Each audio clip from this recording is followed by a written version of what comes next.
You are on the brink. You are on the brink. You are on the brink. David Shields is a prolific and well-regarded author and filmmaker and one of our best cultural theorists. He and some colleagues recently made a film and a book companion called How We Got Here that you can find on Amazon Prime. How We Got Here examines how centuries of art and philosophy that question the nature of truth and objectivity have now been co-opted by right-wing propagandists and leveraged for power today. We were first introduced to David's work through the manifesto Reality Hunger, published in 2010. We love that David bridges the abstract with concrete examples when it comes to observing art and culture, something that we aim to do with our own work.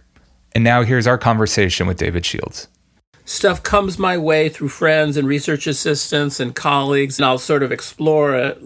But I'm terribly interested in the conversation around Luigi Mangione and that's so interesting to me for some reason, as this metaphor of how when Mangione shot the CEO of United Healthcare, CNN showed a deeply truncated clip of the shooting, and then in order for me to find the actual shooting, I somehow found it on the New York Post website. You could probably find it elsewhere too, but the full 25-second clip you could find on the New York Post website.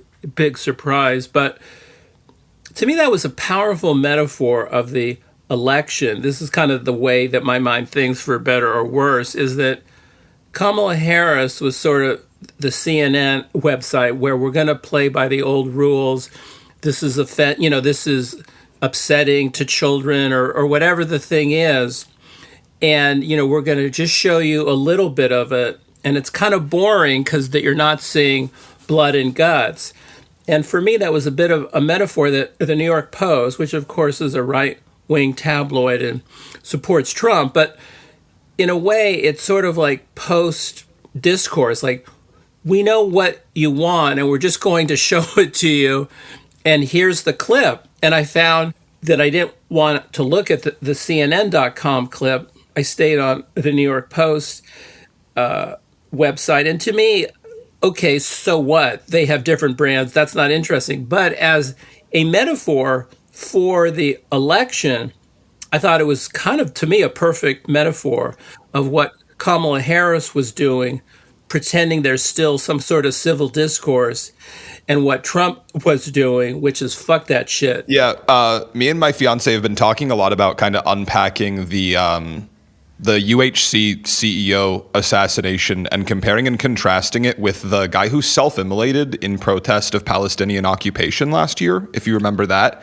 To me, they're both instances of extreme acts of political violence as a form of civil disobedience to try and affect praxis. But one of them, I think why the UHC CEO killing was able to achieve such a cultural Richter scale, it's all anyone has been talking about around me for about a week, is because there was enough time in our news cycle where the person who did the act was unknown. The act of political violence was able to exist solely as an act. Versus the guy who self-immolated for Palestine, we instantly knew who he was, and that political act was judged alongside every act he ever made as a man. So the act itself was just lost. And I think that if Luigi Mangione had been apprehended immediately, and we were able to see, he's pausing who he is, which is also a very interesting, strange thing. But if he had been a former member of Antifa or a Trump voter, it would have immediately become a cultural issue again, and classes wouldn't have been able to all coalesce around this. We were able to see it achieve such a foment because you were able to project whoever you are onto the act, and it's an act that, healthcare is deeply, deeply, deeply unpopular across the vast majority of this country. Mm-hmm. I think it's a great point that in that open space, we rushed in. I think there's so much more to build on. That's so fascinating that you and your fiance are talking about it. And there's so much to unpack there. We could spend the whole podcast on that because it's all there. But this idea that, in that lack, I'm sort of Lacanian, in that lack, we rolled in with this excess of feeling and political sentiment. It's been fascinating how there's virtually no sympathy or compassion for this guy, this sort of fat cat CEO, living in a Minneapolis suburb with his estranged wife and his, his big belly. And that then there's Mangione, who he's straight out of Central Casting. Yeah, I would add to this too. It seemed like he was consciously, I guess the word I would use is cinematic about it. Like it seemed like he knew how things play, and he made a lot of specific actions to create intrigue and breadcrumbs and all of that, which is maybe still to come too. That was the point, I guess, I wanted to thread, was this idea of, David, the seeming thesis of your most recent work is this idea that the moral relativism that comes out of the 20th century, there is no objective truth. There is no true good, right, or wrong. There is only individual human beings and how they see the world, right? If your core thesis is the idea that the right in America has co-opted moral relativism and has turned it into a tool to create both a way to harness populist outrage at inequality and also to create, more of a Putin-esque, there's so much bullshit in the system, you don't know what's true, you're just checking out. Yeah. Part of that is the idea that outside of moral relativism, there's also now this symbolic relativism, where beyond truth no longer being shared, the fact that the sun rises every day as a symbol no longer has shared meaning between people. Part of that to me also is what Trump has been able to tap into very effectively. And I might need the two of you to help me thread what this is, but I feel like there's a glimmer of the idea that what is going on with Luigi Mangione almost feels like the antidote to that in an odd way. Like it feels like the way he's has been able to achieve such a cultural watershed around something that's shared on a class level is because he's allowing people to inject their own meaning onto something, as opposed to ensuring that there's zero chance he's misunderstood. Well, one thing I would add to it is that what's been effective about that in cutting through in culture is that it's also narratively satisfying each step of the way, in ways that, let's take the Trump assassin, right? People they didn't take interest in him anymore because he was very confusing. He was Republican, Democrat. He didn't leave any manifesto. There was nothing there. Versus this real-time kind of breadcrumbs and things playing out. And yes, people can bring and fill in the gaps of what they want it to mean, but it's also kind of delivering on it each step of the way. That I also think is an important piece of this, in that blurring of fiction and reality that is modern life. When things are narratively satisfying for us, it makes us want to engage more and more. Yeah, I think that I'm trying to find the picture of him being arrested. You guys probably saw the same picture. Yeah. He looks like young Stalin. He's so hot. It's very fun. I mean, he could hardly be more. I mean, I think your point is that it was pure cinema. It's like the ending of Badlands, where Martin Sheen is arrested and he's conducting the arrest as if it were a press conference with a movie star, which he is. And so, I mean, that's just so star making. And how else would you call this idea of symbolic relativism, Malcolm? Because I think again, you summarized my book awfully well, which I would again argue starts not only in the 20th century, but late 19th, but then continuing deeply into the 21st, and that's the essential move. That's it. I mean, in a way, I have a simple thesis, and that's just almost incontrovertible. There's this film I did called Lynch: A History, about Marshawn Lynch, this football player, and his brilliant use of silence as a form of cultural protest. Lynch's mom says, "Don't say the thing, be the thing," which I think is a fantastic example of it. And to me, it's a very powerful metaphor of political strategy, what the Democrats are trapped in, because they're sort of hyper-educated, overeducated, coastal elites, highly verbal. They're all trying to get the Nieman Fellowship at Harvard after they get defeated, that they're always talking about the thing, whereas Mangione did the thing, which, it's not like he's going to spend the rest of his life in jail. That's not a good thing. I think the other thing, to your point, that I personally am always really fixated on is the idea that the current DNC has become the party of the status quo and of maintaining a certain status quo in America. And to have a conversation about anything other than what we call things and what we call certain symbols would require actual change that is not within their incentive structure to see happen. And that's where you get to that thing of like, well, what should we call homeless people? Should we call them houseless people? Should we call them, and it's like, because solving homelessness would massively it would require a fundamental reworking of our economic and cultural system and a fundamental reworking of our class system. They are now the party that exists both parties do, right? I'm just being meaner to the people on my team because I want to see them fucking win. Exactly. But the only thing they really can do is argue about what the symbol looks like, because what it symbolizes, they're not willing to change in any way. That's really great. I guess we keep on trying to find that. What is the way out other than, this sort of useful complaining or this, critical analysis? Andy Warhol was complaining about abstract expressionism, and Clement Greenberg said, you can't just criticize abstract expressionism. That never gets the job done. You have to create the next new thing. And we got pop art, for better or worse, that you have to do the thing that's next. You can't just say, oh, gee, I find abstract expressionism a little bit precious.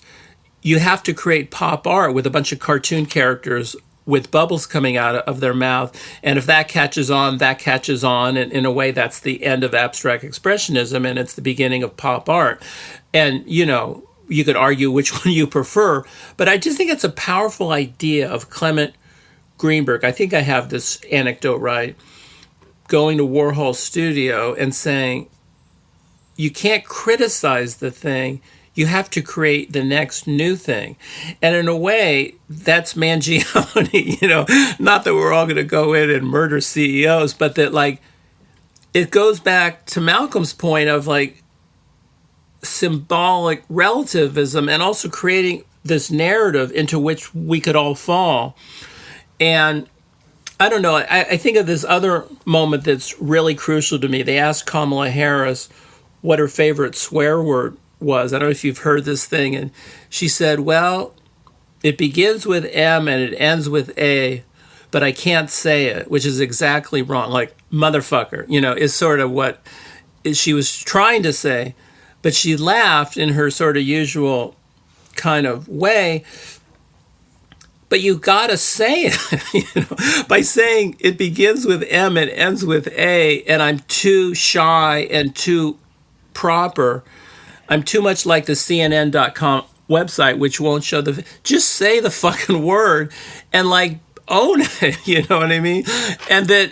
But whereas Trump, of course, says it, he climbs in the garbage truck, he goes to McDonald's and serves French fries, he says bullshit at the rallies or turns the microphone into a phallus and gives it a blowjob. It's just sort of wonderfully reptilianly vulgar. And I don't know, I just keep on coming back to the same point. I don't know if you guys have, you always imagine yourself, what are your 12, I'm going to try to write this book, I think, called How to Save the Democratic Party from Itself.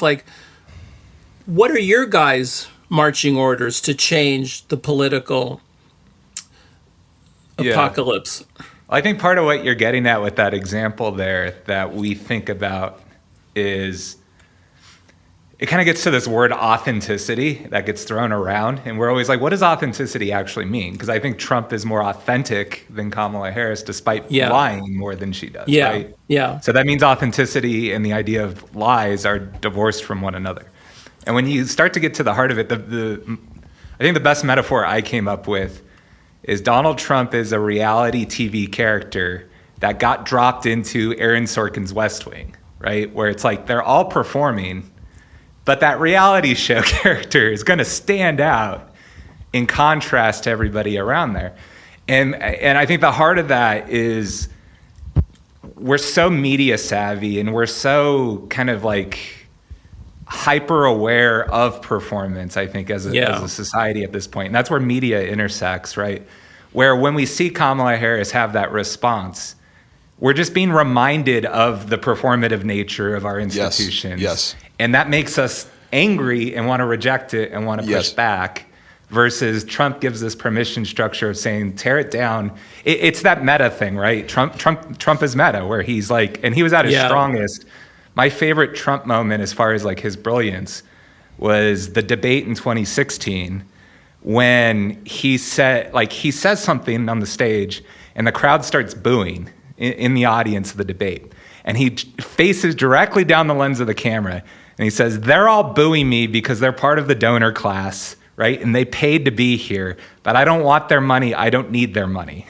Yep. And that was just like, he probably won the election with that moment. Yep. Right. The thing I would add to that is there's this term, I know you use it a few times, David, and we've been throwing it around a lot lately. I want to make sure I pronounce it right. Is it kayfabe? Yeah. Kayfabe, yeah.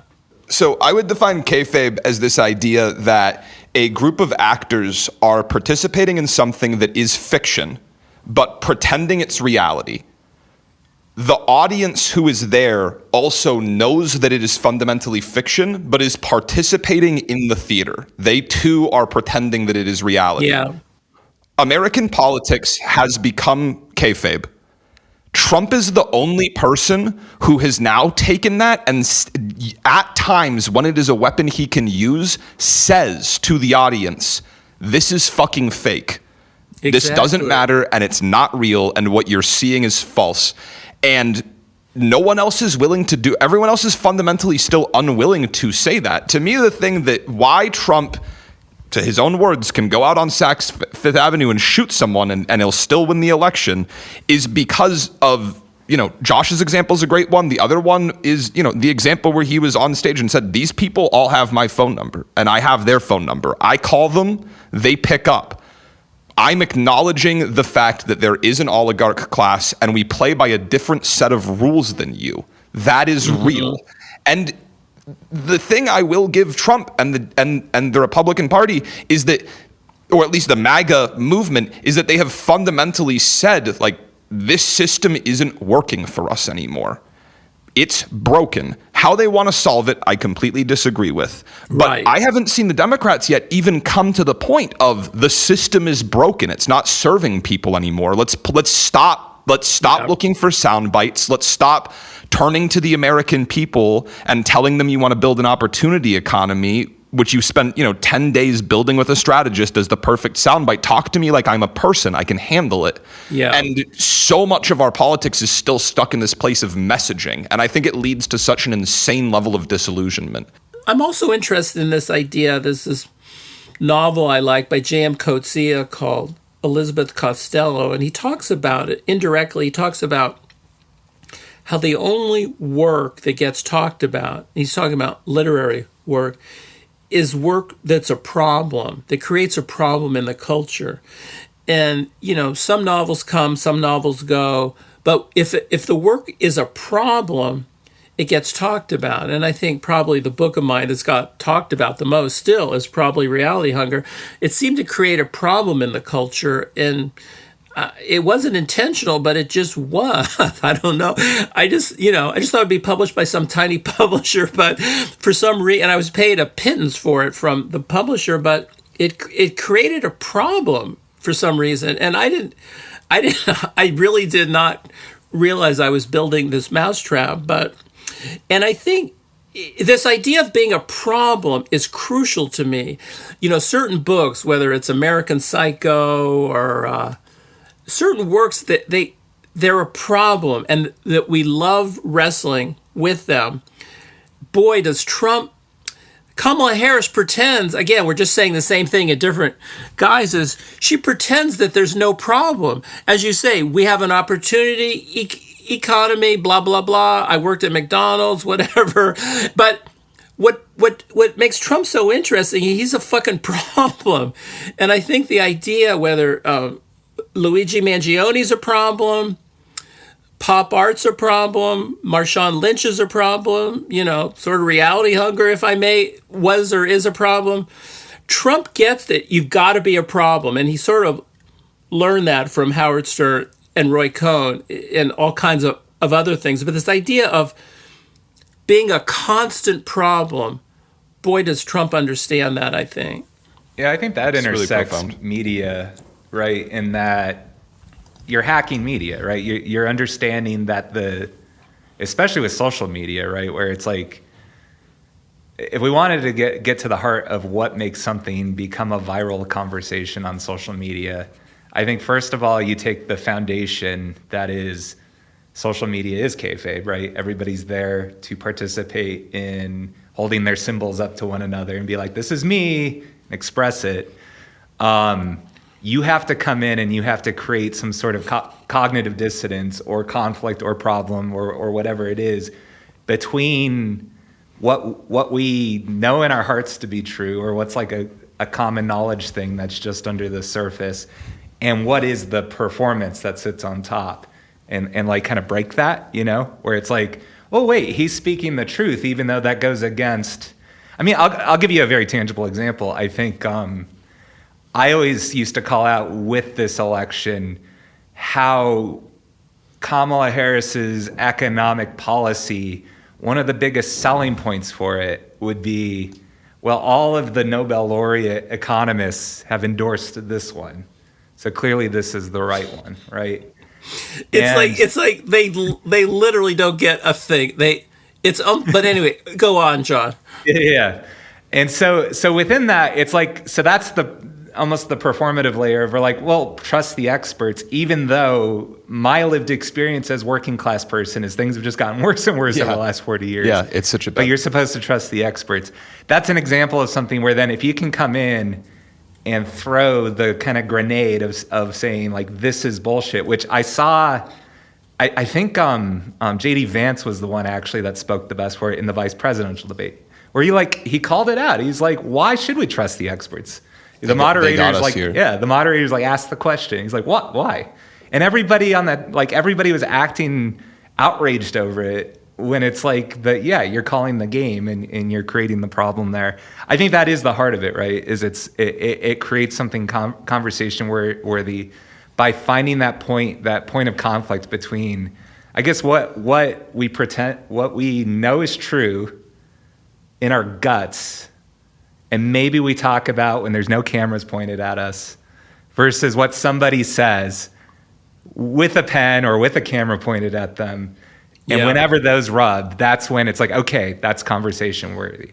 Yeah, to me, it's the problem thing is really profound, David, because I think it's whether it's art or it's Trump or it's social media. What you're seeing there is this continuous, all the politicians over time, or all of the artists over a given art movement go, okay, these are the rules of the game for participation. This is the chess set. This is how you need to talk. This is how you need to paint. This is how you need to do this thing. And then it takes someone, whether it's Bret Easton Ellis or Donald Trump or Andy Warhol, who's willing to have the stress tolerance to say, that's not how any of us are fucking talking or painting. That, like, the second that the cameras aren't pointed at us, the second we don't want to get votes, the second I'm writing you a letter, none of us act this way. I'm gonna do that. I'm gonna do the thing that goes against. Well, you shouldn't be, because Trump talks all the time. People talk all the time about Trump. Everyone behind the curtain's like, okay, please don't go out there and say this. You're not gonna win the vote if you go out and say it. And he goes out and fucking says it, and people love it. And it's because and by the way, and he tells people, they say I shouldn't say this, which I think I was just going to say that's a crucial move. Yeah. I'm not supposed to say this, but is a crucial part of it. Yeah. And to me, that's the thing that when you're saying become a problem and what this has to do with postmodernism outside the idea of relativism, it is this like continual just throwing the board off the table and saying, this is useless, and also not only is this useless, any of my opponents now look fake as fuck. Like, not only was this not of use, if anyone tries to play by the old rules, they now seem incredibly false and hollow and disingenuous because I've shown you I've pointed out how all of this is artifice. Yeah.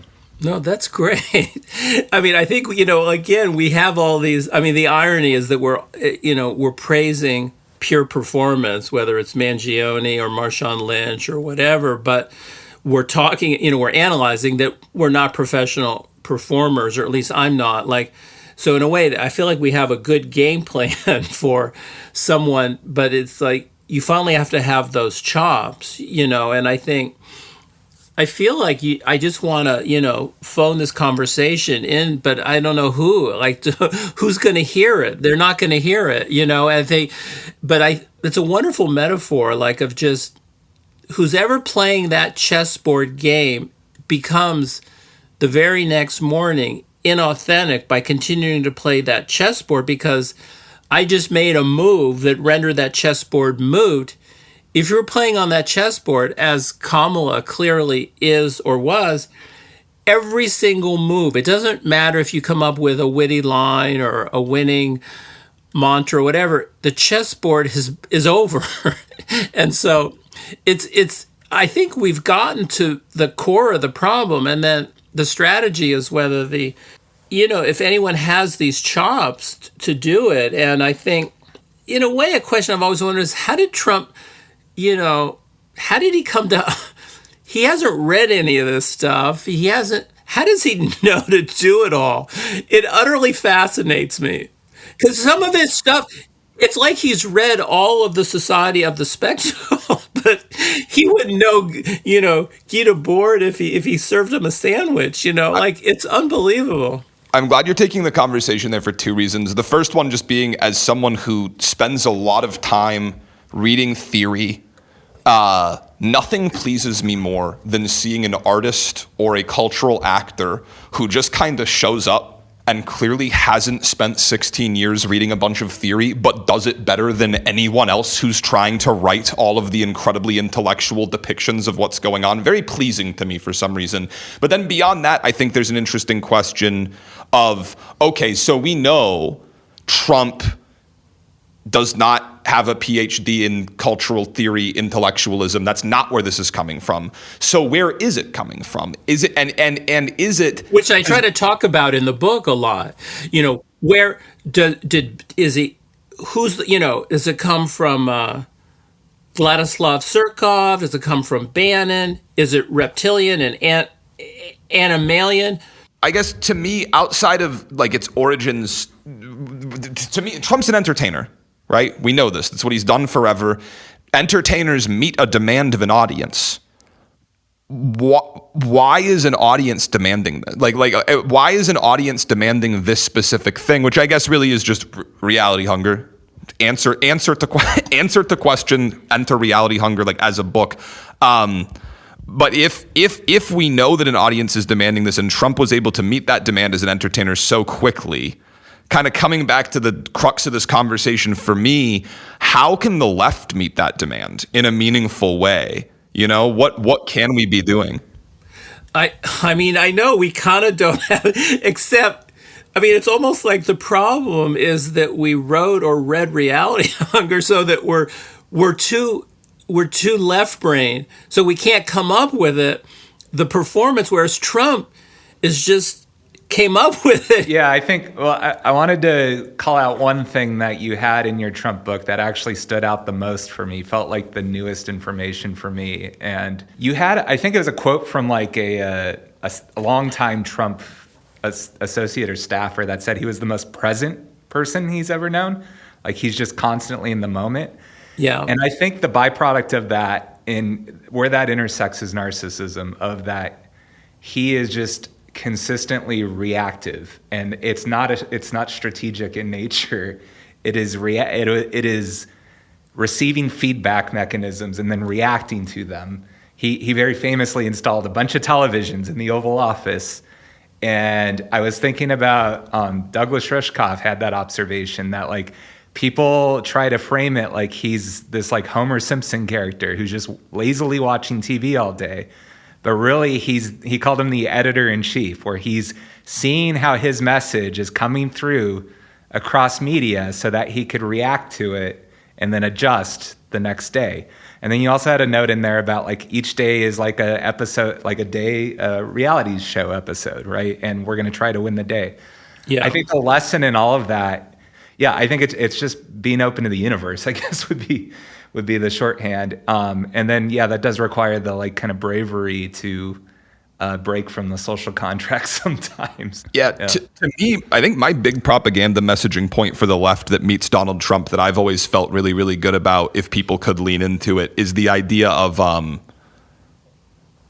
there's this undercurrent outside of the populism of the MAGA movement, which we need to just adopt and provide a legitimate answer to from the left. That's the only answer there.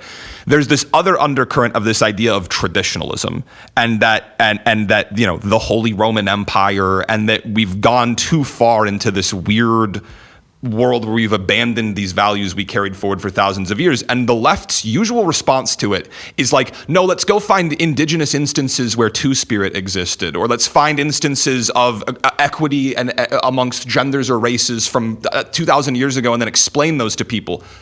Stop doing that. Stop trying to bring up historic instances of how it's traditionally valuable. Humanity has changed forever.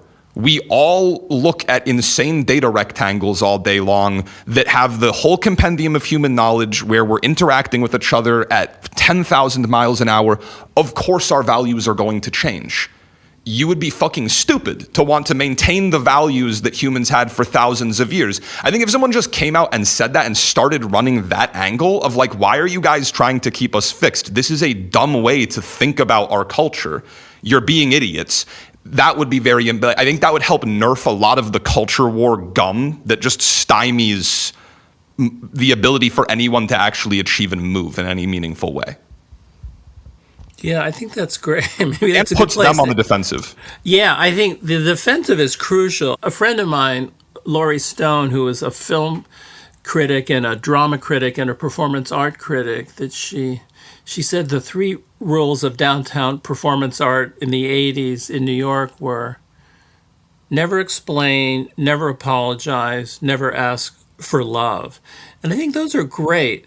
Like, you got to be, never, I just think those are great. And they're sort of a version of, because again, she saw my Marshawn Lynch movie and she goes, my God, Marshawn Lynch is straight out of 80s performance art because he never explains, never apologize. And I think that's a crucial thing. Never ask the audience to love you. It's disgusting.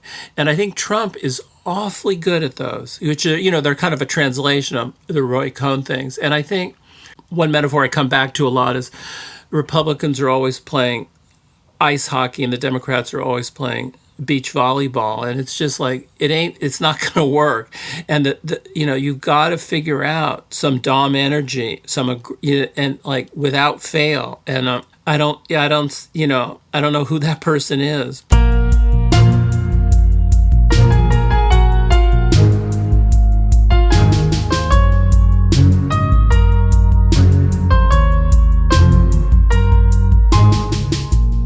This is DoubleThink, conversations inspired by the themes of This Is Propaganda. Your hosts are Josh Belhumeur and Malcolm Critcher. This is a production of Brink. You can learn more at brink.com.